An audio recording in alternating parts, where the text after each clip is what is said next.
Right. So if I can ask you both, I will start with Dr. Janaka about living with HIV. What can you tell us about that? What should people know about living with HIV? It's not a big problem. The bad old days, they say the HIV Maranthra is deadly. No more. Any disease is deadly if you are not treated. That is one concept. There are enough treatment. They can have a normal life.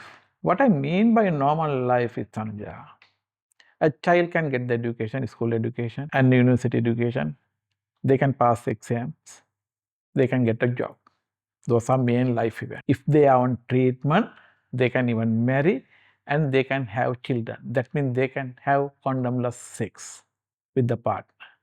Because if we are on treatment, your viral load goes down and it doesn't transmit to another person. Therefore, HIV infected person, a male, can make his wife pregnant without giving HIV. That is one thing. And HIV infected lady can deliver healthy baby to the world without giving HIV. That means it does not transmit. And that is why I say normal life. He or she can pass all the life event what we pass in our life as a normal person if they are on treatment. Very good treatment. There are so many regimes. That is one last thing is what is the lifespan? They can have the normal life as us, no different. Right. What they want to do is they have to get the treatment. How we can start the treatment? We have to get to know whether he is having HIV or not. They have to get tested. Who should you get tested? If we are having a risky sexual behavior, if you are having a multiple partners, if you have more casual partners, if you are engaging commercial sex, or if you have go to commercial sex without all these things, without a condom, without protective mechanism, that means you are at risk. Or if you are using injecting drugs, that's the one way. We didn't talk much, but that's a way of transmitting. That those are the risk thing. You know, only you know your risk. The sexuality is highly confidential thing. Nobody wants to divulge it. In short, if we are having a sex at least once with a casual partner without a condom, you are a little bit at risk. Please go and get tested. If you are found positive, we maintain privacy and confidentiality. Then you can start treatment. We do counseling and everything. You can have a normal, healthy life. That's a really, really positive message. I think that I unfortunately feel not enough people know. Although we feel that 2024, haven't we done this education already? Don't people know about this? I feel the information is not out there in the way we need it to be. You mentioned a few things. So you talked about different ways of transmission, different aspects of the risk. I'm coming back to this piece of people who are marginalized for many of those things, whether it is that you have multiple sexual partners, whether you are a sex worker. These are groups or these are stigmas and shame and all of that we have propagated. Again, we come back to the point of how do you make people, anyone and everyone, feel confident and comfortable to come forward and get tested, get the treatment. Hans? No, so I think crucial is everything Sir just said, getting that information out. So how do we get that information out? For example, Sir, correct me if I'm wrong, since 2018, Sri Lanka has eradicated vertical transmission from mother to child. Yeah. HIV and syphilis, they come out, Sure. correct? And we are WHO certified for what it's worth. 2019. 2019. So since 2019, because we test every pregnant mom, no kids are born with HIV in this country. I mean, we're certified doing that. That's incredible. Second incredible thing that Sir mentioned was that since 2017, we know for a fact that when you are on treatment, your viral load goes below 50 copies per milliliter of blood, and then the virus is undetectable. And we know a little bit about being undetectable and viral load now post-COVID-19. We have a little bit of knowledge, right, Sir? We know a little bit, okay, what that means. So those 5 body fluids, semen, anal mucus, vaginal fluid, breast milk, and blood, no longer infectious. That's huge information. And that information is not getting out there, right? So that again, I come back, we need to have that information out there. And the most sensible way to do that is within an education system. That's one.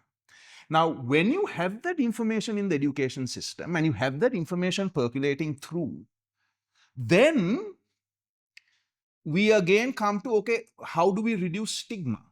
Now, stigma is based upon stereotyping, right? So we are stereotyping the sex worker, we are stereotyping the gay man, we are stereotyping. To learn to move beyond stereotyping, to learn to move to this space of respect, to understand consent, again, education. We treat each other and accept each other and value each other. We are saying be safe. Now, rurally, sir, ඒක පොඩ්ඩක් වෙනස්. නම් pharmacy එකට ගිහිල්ලා මෙව්ව ගන්නවා නම් ඒ ලැජ්ජාව නම් තාම තියෙනවා. It is more to do with that information around pleasure and the diminishing of pleasure. And the fact that we live in a patriarchal construct and the man gets to decide That's right. what pleasure is. We talk about education and how important it is to have the transparent conversations. And I think for us as a corporate, we see ourselves as also having a responsibility to have these conversations because we have so many people coming into our organizations. Stemming from that, I think there needs to be a little more clarity around things like disclosure. What is the legal stance, the government stance in terms of hiring people, retaining them, supporting them if they are tested positive for HIV? If they don't permit, we don't want to disclose to anybody. Even in triforces, even police people, we don't want to disclose. When we don't, that is how we maintain privacy and confidentiality. That is one thing. And you said about the stigma and discrimination. This discrimination is a norm we should abolish, whatever the reason, for age, gender, race, religions, Batik law, Jaffna, upcountry, low country. Those things we have to eradicate all this word from society. WHO also asking from 2019 to avoid that, requesting from all the governments to avoid stigma and discrimination, especially about HIV, because it's really damaged the HIV prevention process. That is why we are saying accept, because we know how to transmit this only sexual transmission and mother to child and drug use. Normal day-to-day life, it does not transmit. Sharing a common room, working together, sharing common toilets, playing together in a classroom, it does not transmit. Nothing will happen. Therefore, there is no reason to be stigmatized for them. Not at all any scientific reason, no social reason. They are having the right to enter in all the privileges what we enter in this society. There is great work being done by the healthcare system in Sri Lanka and in many countries. So whether it is about prevention by being safe, whether it is about getting tested, treatment in Sri Lanka, testing, treatment, all of that is freely available. Then if it is our social, cultural biases that actually marginalize people and that compromise the good work that the health system is doing, that would be the real tragedy, right? We have a policy since 2011. It was done with the International Labour Organization. It was done by the Ministry of Labour, where they brought forward a very comprehensive policy on non-discrimination based on the science that Sir has so clearly articulated. Because you cannot, in a work setting, unless you're having unprotected sex or injecting drugs together, get infected. And transmit. Yeah.